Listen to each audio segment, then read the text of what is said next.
Hello investors and welcome to my YouTube channel where I study the best investors and businesses from around the world. This week we'll learn from Li Lu, who is dubbed the title of the Warren Buffett of China. He has a relationship with both Charlie and Warren, and every Tuesday evening he has a phone chat with Charlie Munger because Munger allowed Li Lu to invest for him through the Daily Journal, and he's said to be the one who found BYD for Berkshire Hathaway. He's the one that likely told Charlie Munger to invest recently in Alibaba, and he doesn't speak often. So when he speaks, it's really important to listen. Since this is a long video, I will be breaking up this video into 4 parts. Here are the topics that we will discuss in all of the videos. This video will cover the first part.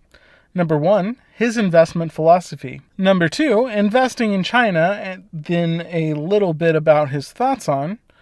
Number 3, his thoughts on new technologies, and also number 4, his thoughts on the 3 key things that you need to have if you want to become a value investor. If you like Warren Buffett, Li Lu, Charlie Munger, and value investing, please click on the like button for this channel's support and consider subscribing. I'll also leave the link to this entire video in the description below. The first topic we'll discuss is his investment philosophy. How Li Lu's investment philosophy changed over 28 years. The answer is very simple. It didn't. He said that the only thing that changed is his circle of competence expanded compared to the Graham-style cigar butt investing. When he started as a value investor, he was a Benjamin Graham cigar butt type of investor. He was really finding value in numbers, then he expanded onto smaller businesses, into smaller niches that he could understand. Then he went to bigger businesses, technology. So the more you expand your circle of competence and your knowledge, the easier it is to find value investments. He was looking for great businesses with competitive, durable moats and long investment runways that will do really well. Let's take a look at his thoughts on how the value investing has changed over the years. This, of course, led to the second question, which is, what kind of businesses are we looking at as value investors? This is what Li Lu looks at for value investor. Long-term, durable moat which can fend off new competitors. High return on investment capital and a long runway for growth. Businesses can come in all sizes, forms, industries, and so that you have to study businesses from all angles. And must also be able to buy it with a discount to intrinsic value. A good business with a strong moat is needed, but the key is a high return on invested capital, such that capital invested into the business can yield a high return, which can then be reinvested into the business growth or into another profitable business. This is what Warren Buffett always talks about. Businesses that can keep compounding returns over the long term. Such businesses come in all sizes and in all industries.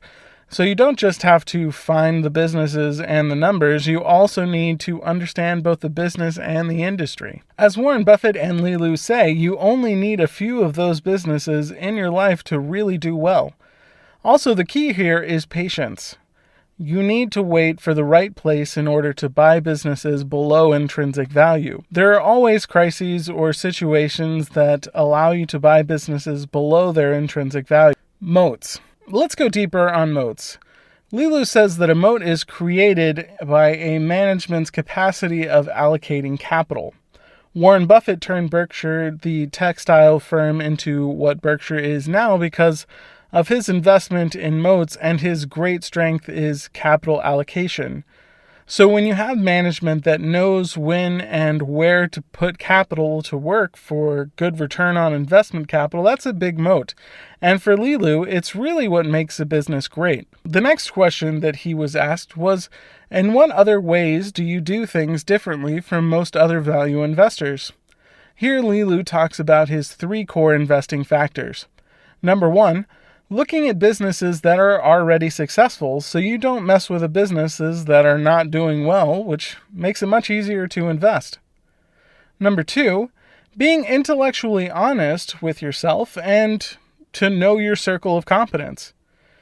Number 3, you need to know a business in and out in order to be able to predict outcomes for the next 10 years and predict the next 2 years of business with a 90% degree of certainty. Keep in mind that most times you can't, so you keep learning until you can. There are 3 principles that Li Lu covers. The first is called the ownership perspective. One of his core principles is that if you own a stock, you own the company. This is what he calls having an ownership perspective. The first principle, ownership perspective, if you own, you think differently. This is perhaps the most important lesson that Li Lu had learned as a young investor. Li Lu focuses on knowing knowledge and knowing things so well, so detailed that you can predict the business over the next 2 years. He says that from his personal experience, that is possible. He said, "The more I look into a company, the more I'm able to see the trends, the cyclicality there, and understanding."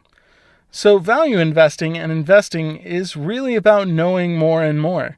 This goes back to his 2 great insights. Number 1, that he has to know more about the businesses more so than anyone else. And number 2 is to have an owner's mentality. When you think a little bit about how everyone is so focused on the stock prices going up and down, but you see, when you focus on stock prices, you don't have the right investing mentality because you're not focusing on ownership. Li Lu says if you are given a business that has no stocks that you own 100%, what do? You start learning about the business, understanding the business. You see the competitors, see what can happen, and then you become a real business analyst and investor. But to have the right mentality, you have to think that you own 100% of the business. Only a long-term ownership mentality where you know the business very well allows you to buy more of it when the stock crashes 50%. He says that in today's market, you should invest in a business that can do good through thick and thin. Li Lu says something different when everybody says this time is different. These are the 3 most dangerous words in investing. Li Lu says every time it is different. And that's something very peculiar.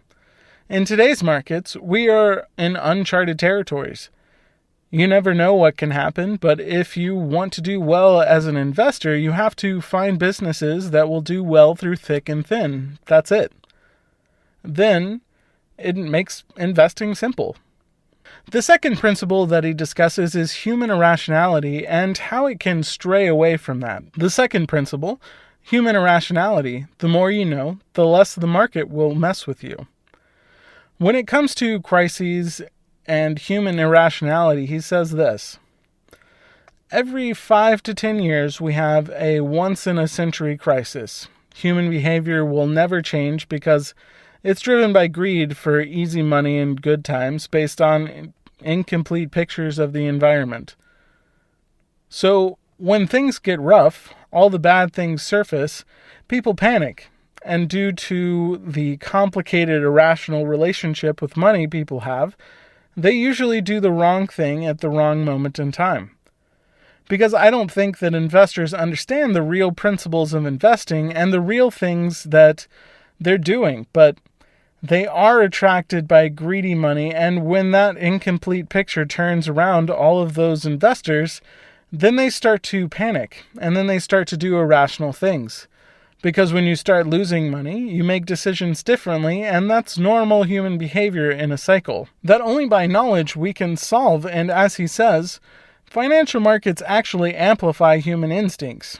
The way to deal with your instincts is to find businesses that will do well no matter the environment and know the business extremely well. To quote Li Lu, if you just pretend you know a business well, you will be tested in difficult times. The third principle, generalist or specialist.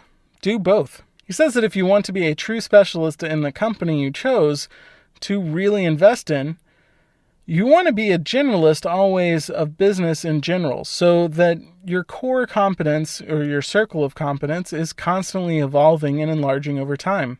He says, be generalist in learning of the markets and of the mega trends, but be a specialist when you start looking at the business and the niche the business is operating. Thank you so much for watching, and if you like this video, please share it with your friends and family. It'll help this channel a lot. These videos take a really long time to research and make, so please leave a comment in the comment section and like this video. Stay tuned for part 2 of Li Lu's investing thoughts on China.